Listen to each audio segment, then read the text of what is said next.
Good morning, সবাই কেমন আছো? আশা করছি সবাই ভালো আছো, আমিও ভালো আছি। আজকে আমার রেসিপি হচ্ছে কপির ডাঁটার চচ্চড়ি। এখানে কপির ডাঁটাটাকে ভালো করে সেদ্ধ করে আমি জলটাকে ঝরাতে রেখে দিয়েছি। এদিকে কড়াইটাও বসিয়ে দিয়েছি গ্যাসে। কড়াইটা গরম হয়ে গেছে, দিয়ে দিচ্ছি আমি পরিমাণ মতন সর্ষের তেল। আমার তেলটা গরম হয়ে গেছে, এবারে আমি ফোড়নে দিচ্ছি 5 ফোড়ন আর শুকনো লঙ্কা। আমার এখানে ফোড়নটা ভাজা হয়ে গেছে, এবার আমি এর মধ্যে সবজিগুলো দিয়ে দিচ্ছি। সবজির মধ্যে আছে দেখো বরবটি, আলু আর পটল।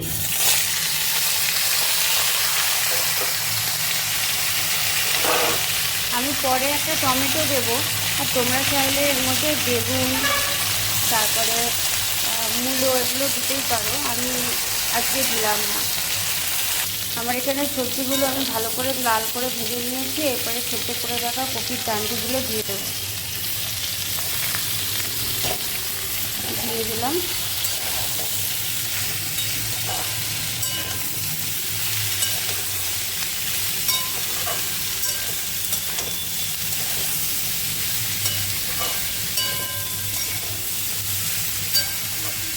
এবার এইটাকে আমি ভালো করে দিয়ে ভাজা ভাজা করে দেবো সব সবজির সাথে। এইবারে আমি দিয়ে দেবো পরিমাণ মতন লবণ আর দিয়ে দিচ্ছি হলুদ। এবার একসঙ্গে এগুলোকে ভাজা ভাজা করে নেব। তো আমি সবজিগুলো খুব ভালো করে কষিয়ে নিয়েছি। এরপরে লঙ্কা বাটাও দিয়ে দিয়েছি। এরপরে আমি দিয়ে দিচ্ছি পরিমাণ মতন চিনি।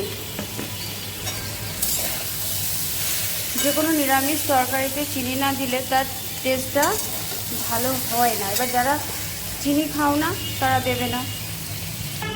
এরপরে আমি দিয়ে দিচ্ছি এর মধ্যে সর্ষে আর পোস্ত বাটাটা। তোমরা চাইলে নাও দিতে পারো, আমি দিলাম। এবার এটা দিয়ে আমি 2 মিনিট ভালো করে আর একটুখানি নাড়িয়ে চাড়িয়ে নিয়ে নামিয়ে নেব। তো এই যে আমার কপির ডাঁটা, আলু, পটল আর বরবটি, টমেটো দিয়ে কপির ডাঁটার চচ্চড়িটা রেডি। সর্ষে পোস্ত বাটা আমি দিয়েছি, নামিয়ে এখানে একটু ধনেপাতা ছিটিয়ে দিয়েছি। এই হচ্ছে আজকে আমার রেসিপি। ভালো লাগলে লাইক, কমেন্ট, শেয়ার করো।